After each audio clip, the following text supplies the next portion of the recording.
Que Dios bendiga a los amigos y a cada uno de los amigos, a cada uno de los hermanos que en esta noche nos, una vez más están en esta sintonía eh, proclamando lo que ya Dios ha establecido a través de las redes sociales, en Facebook, también a través del canal de YouTube que tenemos, que es proclamando lo establecido.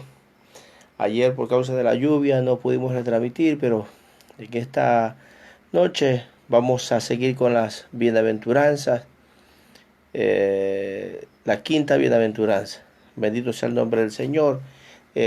Dice la Biblia en el libro de Mateo capítulo 5, verso 7.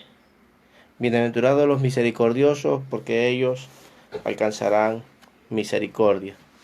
Que el Señor añada bendición a esta palabra preciosa, que sea Dios hablando a nuestras vidas.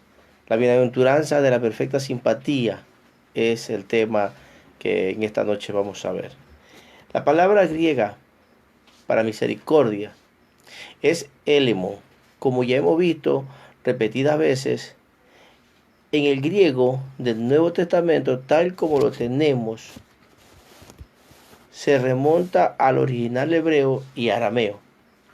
La palabra hebrea para misericordia es hesed, y es una palabra introducible que no es simplemente simpatía con una persona. Esta palabra significa la capacidad de ponerse en uno totalmente en el lugar de la otra persona, de manera que esa persona ve con sus ojos, piensa con su mente y piensa con sus sentimientos. En otras palabras, no solo debemos soportarnos con paciencia nuestras propias aflicciones, sino que también debemos de ver y ayudar a nuestros hermanos que están en aflicción. Ahora, imagínense, cuando el Señor dice, bienaventurados los misericordiosos, porque ellos alcanzarán misericordia, habla de la persona que tiene misericordia de los demás, que se pone en el lugar de los otros, que se pone en el lugar de su sufrimiento, de su padecimiento.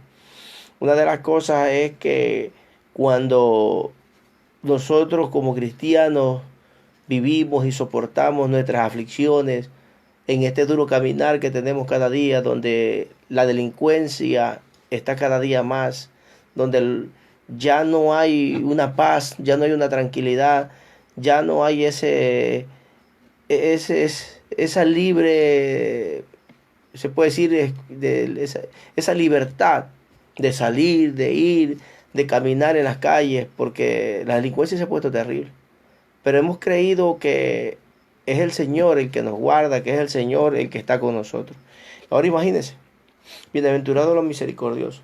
Si usted no tiene misericordia de los demás, si usted no se pone en lugar de los otros, entonces nunca vamos a saber lo que es la palabra misericordia. Y muchas veces tenemos que pasar por enfermedades, por aflicciones, por necesidad, por faltas de trabajo, por problemas en el hogar, en la familia, para que nosotros podamos doblar nuestras rodillas y clamar por los demás, sentir lo que otros sienten. No solamente es la aflicción que nosotros pasamos o vivimos en este caminar, sino también ponernos en el lugar de los demás, ponernos en el lugar de ellos, compartir con ellos su dolor, su tristeza, su amargura, su enfermedad, sentir lo que ellos sienten. Es la única manera de que nosotros podamos sentir lo que otros sienten. Por eso el Señor cuando dice orar sin cesar, orar los unos a los otros, pues nosotros tenemos que también orar, pero no solamente orar y decir, bueno hermano, vamos a orar por esta persona, porque está pasando esta aflicción, está pasando esta necesidad, está pasando esta enfermedad, o como decía por ahí una hermana, la van a operar y le decía, sí, ore por mí, sí, sí, vamos a orar, pero muchas veces hasta se olvidaba ella. Entonces, cuando usted pasa ese dolor o esa enfermedad, cuando usted está pasando por un momento de prueba, ahí es cuando realmente usted sabe lo que es la aflicción y sabe lo que es estar en el lugar de la otra persona. Ahora, hay que consolar al atribulado. Dice el libro de Job, capítulo 6, verso 14. El atribulado es consolado por sus compañeros, aunque aquel que abandona el tema del omnipotente. Entonces, hay que consolar a aquel que está afligido.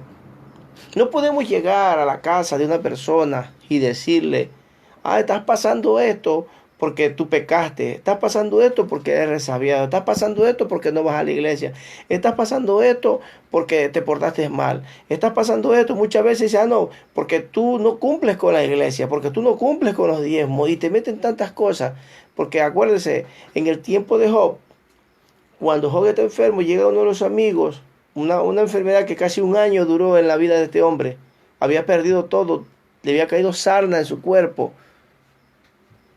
Tanto así que la mujer le dijo, todavía mantienes tu integridad con tu Dios, maldice a tu Dios y muérete.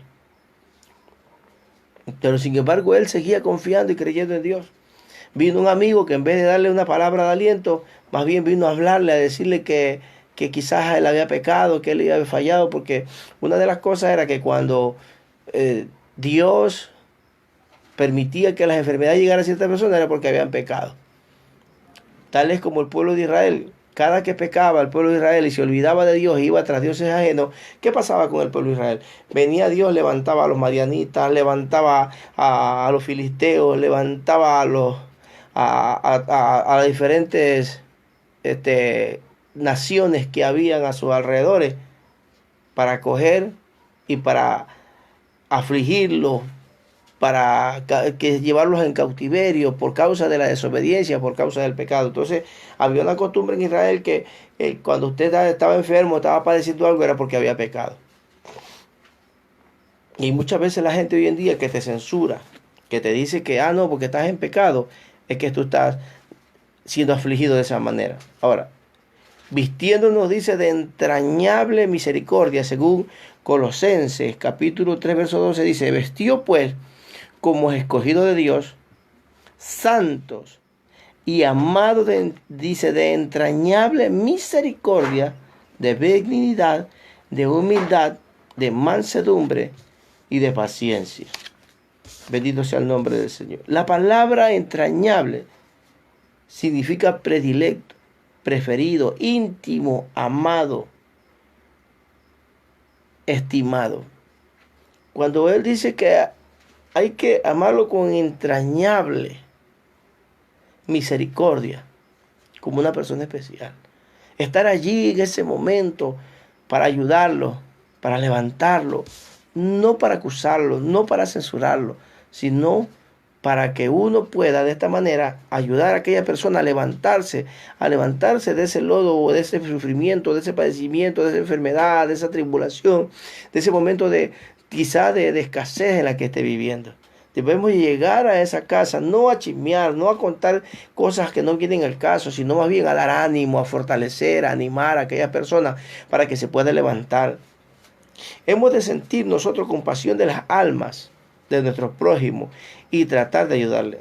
Tener compasión de los ignorantes e instruirles a los descuidados y amonestarles de los que se encuentren en pecado y arrebatándolos aún del fuego, según Judas capítulo 23, dice, a otros salvad, arrebatándolos del fuego, y de otros temed, ten misericordia con temor, aborreciendo aún la ropa contaminada por su carne.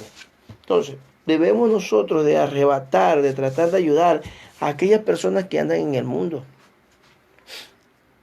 Y aunque muchas veces la gente que no tiene a Cristo en su corazón, a nosotros nos ven como locos, a nosotros nos ven como fanáticos, nos ven como personas que quizás pasamos el tiempo. Aún quizás mucha gente dirá, bueno, ¿y este señor por qué se sienta allí a grabar, a predicar, a enseñar o a hablar o a dar un discurso de algo en lo que quizás no tiene sentido? Tal vez para ellos no. Dice la Biblia, el libro de Romanos, capítulo 1, dice que es locura. El evangelio es locura. Es locura para los que se pierden. Es locura. Porque imagínense, conociendo la palabra, conociendo lo que viene, conociendo lo que se está moviendo hoy en el mundo, todo lo que está pasando, todas las enfermedades, mira las bacterias, los virus, la crisis, la delincuencia, cómo se ha incrementado la criminalidad, los accidentes y todas las cosas que nosotros vemos. Viendo todo eso y aún que venga un cristiano en este tiempo y se aleje de las cosas de Dios, eso sí es una verdadera locura. Que usted que está escuchando el mensaje y vea que lo que le estamos hablando es a la luz de la palabra y no lo acepte, también es una locura. Porque imagínense, después de esta vida hay otra vida. Y bienaventurados los que tienen esa oportunidad. La palabra bienaventurado significa feliz, dichoso. Los que tienen la oportunidad de aceptar a Jesucristo como su Señor y Salvador. Y hay que ayudar a aquellas personas que están en el mundo. Muchas veces nosotros decimos, wow, hay personas que están en el mundo y hacen maldad y hacen cosas. Pero hay que orar por ellos. Que Dios tenga misericordia, que Dios ponga sus manos, que Dios los traiga con cuerdas de amor o como Él quiera. Porque acuérdense que en la soberanía de Dios, Dios actúa como Él quiere en su perfecta y bendita voluntad. Bendito sea el nombre del Señor. Tenemos nosotros que tener compasión, orar, doblar nuestras rodillas, pedirle, porque todas las cosas que estamos viviendo, hermano, no es chiste, no es broma. La Biblia habla de los últimos tiempos y son los últimos tiempos lo que estamos viviendo. Y hay que estar con los ojos bien abiertos, aún dentro de la misma congregación, de ver de qué se está hablando, de qué se está predicando. Está claro que esto es mucho más que una oleada emocional de lástima. Exige un esfuerzo deliberado de la mente y la voluntad. Y debemos de saber y tener bien en claro que es una afirmación que en esta bienaventuranza el pensamiento que corre todo el Nuevo Testamento insiste que para ser perdonados tenemos nosotros que también ser perdonadores. Según Santiago capítulo 2 verso 13 dice, Santiago 2:13 dice, porque juicio sin misericordia se hará con aquel que no hiciere misericordia, y la misericordia triunfa sobre el juicio. Bendito sea el nombre del Señor. Este versículo es clave, porque juicio sin misericordia se hará con aquel que no hiciere misericordia. O sea que si usted es una persona que usted no tiene misericordia, que usted no se compadece de los demás, que usted no se compadece de los hermanos que están afligidos, de aquellos hermanos que quizás están caídos, que quizás se desbalaron, se deslizaron, se dejaron arrastrar por la propia concupiscencia, como dice el mismo libro de Santiago, que cada cual es seducido conforme a su propia concupiscencia. Pero esto no quiere decir de que porque quizás alguien cayó, alguien se desvió, alguien tuvo un problema, y hay que dejarlo caído. Dice el libro de Juan, dice, hijitos míos, si alguno de estos mis pequeños cayeren, abogado tenemos para con el Padre Jesucristo el justo. Entonces tenemos esa oportunidad nosotros de podernos restaurar, y como personas que vivimos el día a día la palabra del Señor, tenemos que tener misericordia, porque cuando usted no tiene misericordia, pues juicio sin misericordia vendrá sobre su vida. Lo dice el libro de Santiago, palabra del Señor, no palabras mías. Ahora, te nota en una persona una simpatía que no se da desde afuera, sino que viene de una deliberidad y edificación de otra persona, hasta el punto de ver y sentir como ella. Esto es lo que quiere decir literalmente la palabra simpatía. Simpatía se deriva de la segunda palabra griega, que es sin, que quiere decir juntamente con, y pashein, que quiere decir experimentar o sufrir. Simpatía quiere decir etimológicamente experimentar las cosas juntamente con otra persona, pasar literalmente lo que él está pasando. Esto es lo que muchas personas ni quieren ni intentan jamás, y hasta lo evitan. ¿Por qué? Porque muchas veces no quieren sufrir por los demás, no les importa muchas veces lo que pase con otras personas. Entonces, nosotros tenemos que ser como personas, como cristianos, ser personas que estemos siempre allí, ponernos en el lugar de esa persona, ayudarlo en lo que más podamos, porque para eso nosotros hemos sido llamados. Ahora, una gran parte de personas que están preocupadas por sus propios sentimientos no tienen interés por los demás.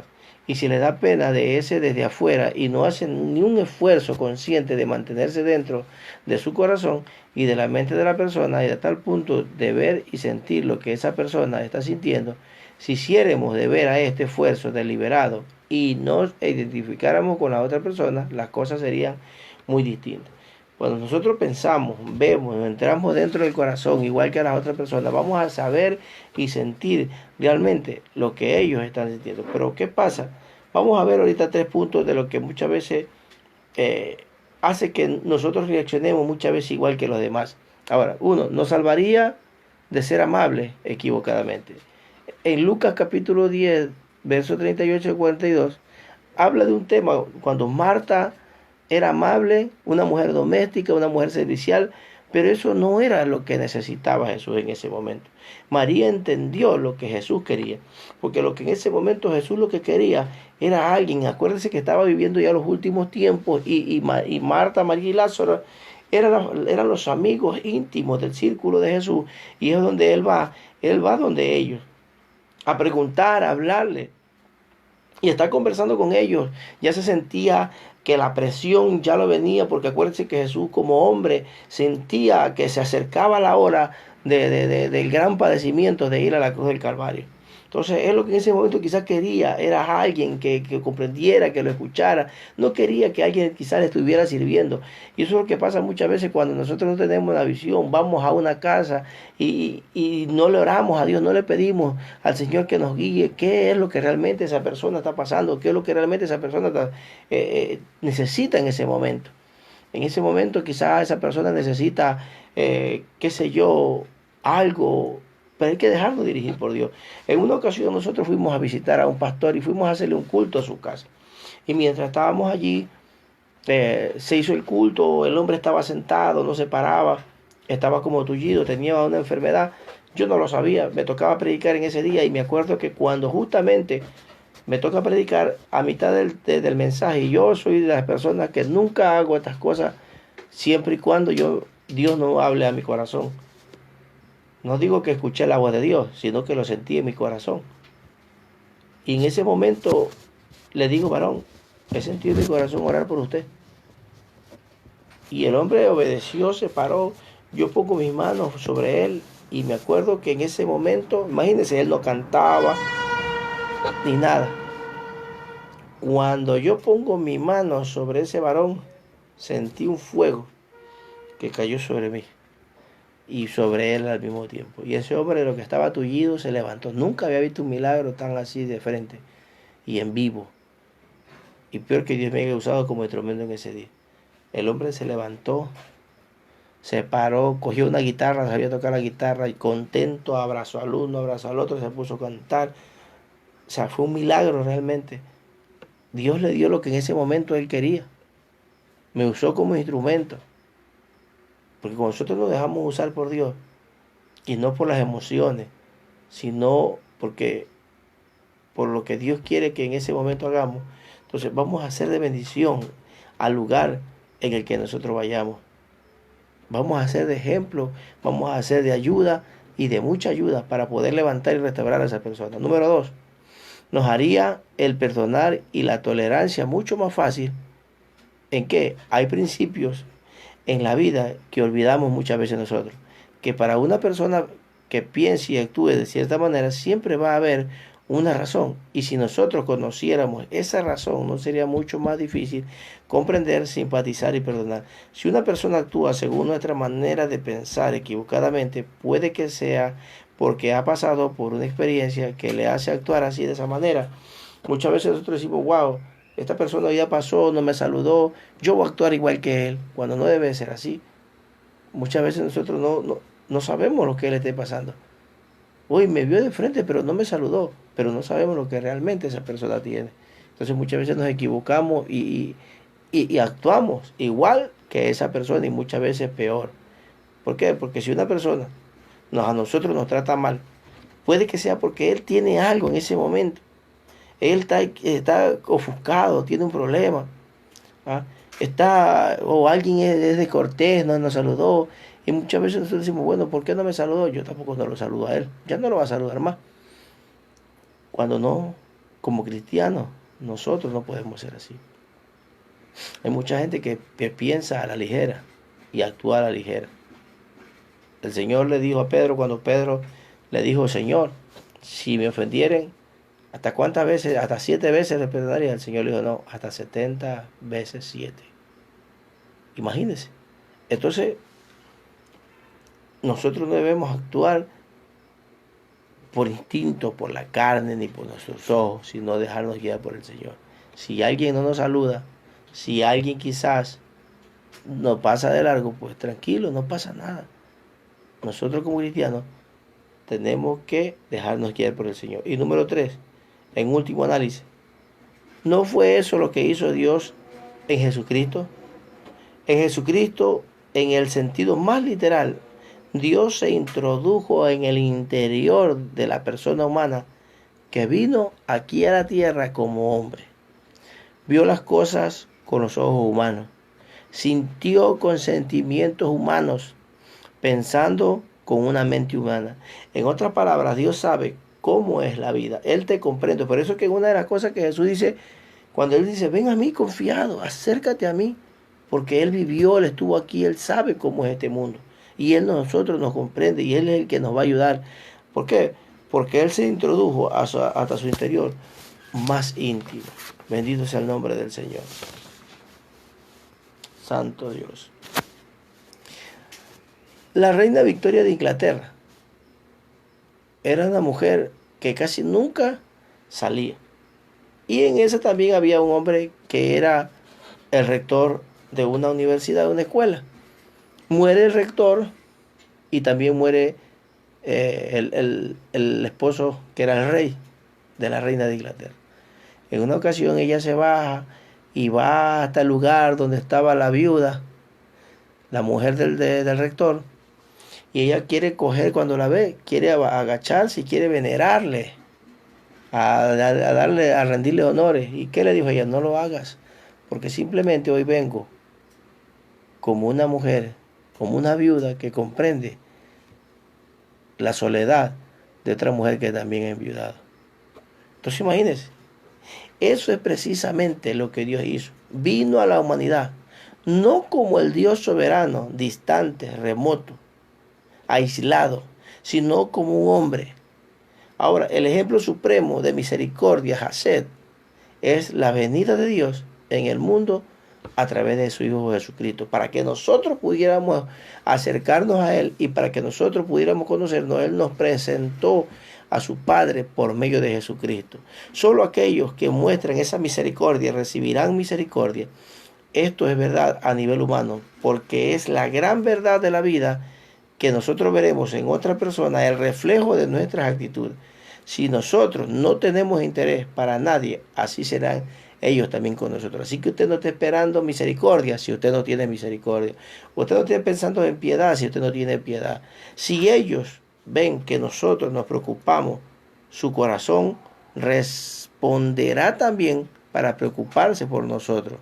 Y es absolutamente cierto en el lado divino, porque el que muestra esta misericordia ha llegado nada más y nada menos que a parecerse a Dios.